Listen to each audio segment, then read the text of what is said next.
What's your favorite book and why? Okay, so I don't know my favorite book, but I am reading a book called Tampa right now, and I read a book.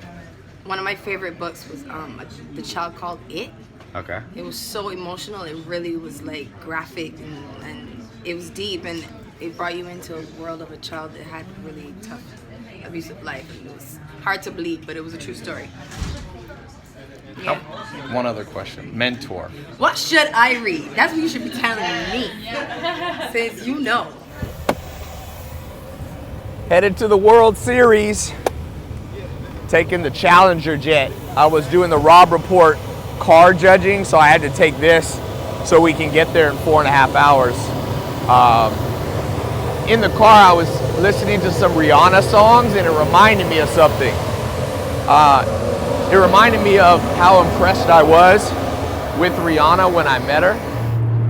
One of the impressive things about Rihanna to me was that, you know, she's one of the most popular people in the world. If anybody could be cocky, you know, and not be interested in other people, it'd be her.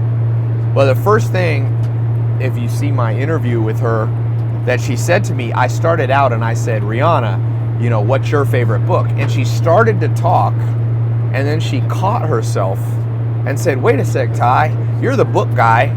What's your favorite book? And you see, I can't tell you how many people who have accomplished less than Rihanna, okay, are so much cockier than her. See, that question is a sign of true humility.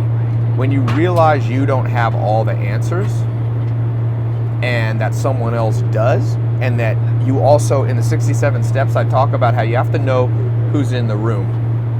One of the reasons that people can't find mentors, it's not because mentors don't exist, it's just that 9 out of 10 times when somebody's actually around a mentor, they'll kind of act like, yeah, I need your help, I want to learn from you, but I kind of already know what I'm doing. I've seen that so many times, and it's annoying to mentors. If one of my mentors has been doing real estate for 40 or 50 years, when I talk to him about real estate, I'm like, I know nothing, even though I do know, but in comparison to him, I haven't even been alive that long. So I give him what's called deference, respect. And so Rihanna, even though she didn't have to, you know, I know a lot about books. I've been reading, and I've got the largest online book club in the world right now. So it's not like she's kissing up to me. It's just she has respect for other people's areas of expertise. And instead of her just talking away, she listens. One of the lessons I learned when I was young, I was with about 4 mentors. They were all together in Mississippi.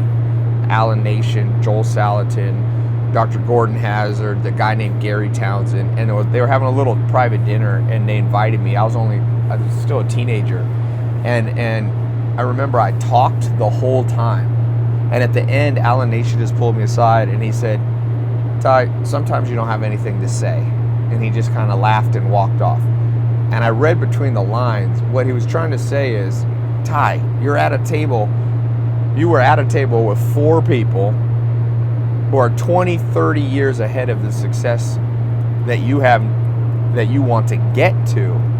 Why would you talk a lot? Just remember, when you walk into a room and you talk a lot, you walked into the room, let's say, with 20 units of knowledge in your head. If you talk the whole time, you walk out of the room with 20 units.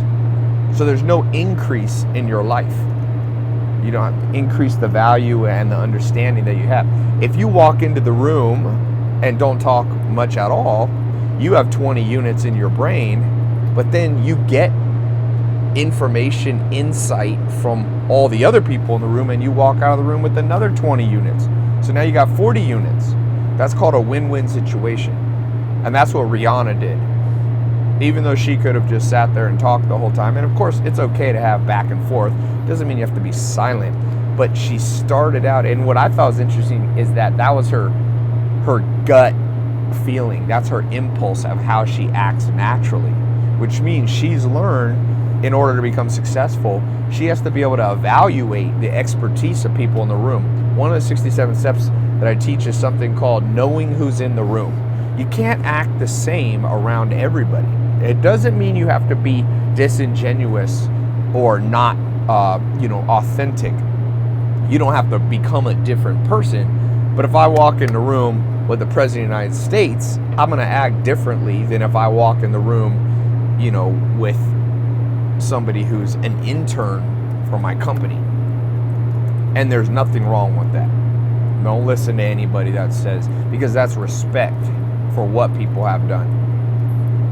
And it's okay to respect, and the benefit you get back, not only is it the right social cues for you to give off, but also that's how you keep mentors, because nobody wants to accomplish a lot and then have somebody disrespect them who's asking them for help.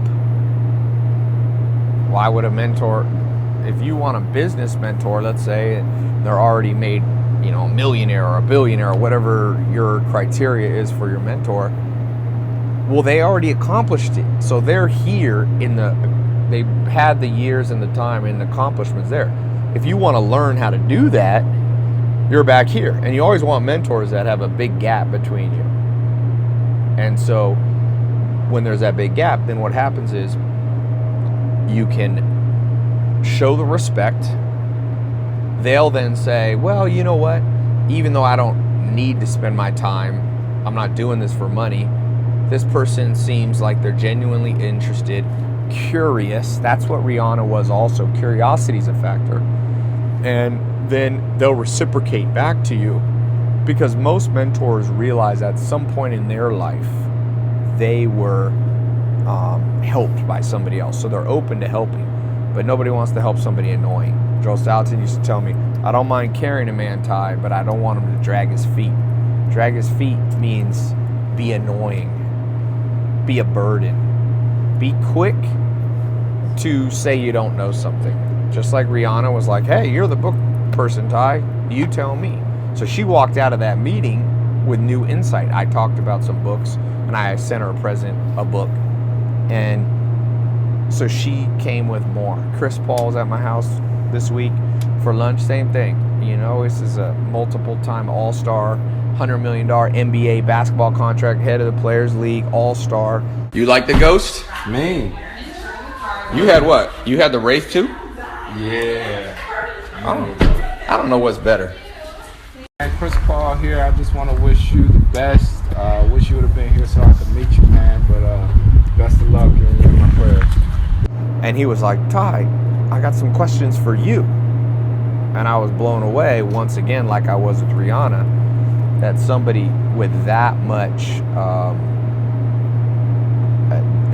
achievement, that much status, is still curious, respectful, and interested in what other people have to say. And that, see, you got to reverse it. That's the reason they are successful.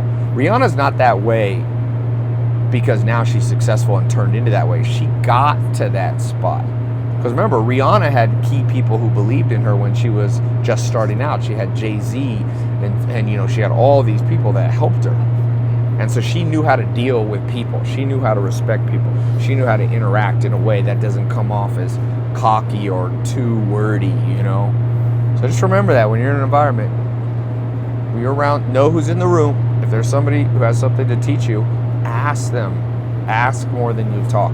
A good ratio, I would say, would be 3-to-1. So you're in a room, you realize you're with somebody, a potential mentor, or somebody you can give insight. Make sure if you say one sentence, you don't talk until they say 3 sentences. Okay, that's a great way to do it. Good little ratio to keep in mind. What books speak to you the most?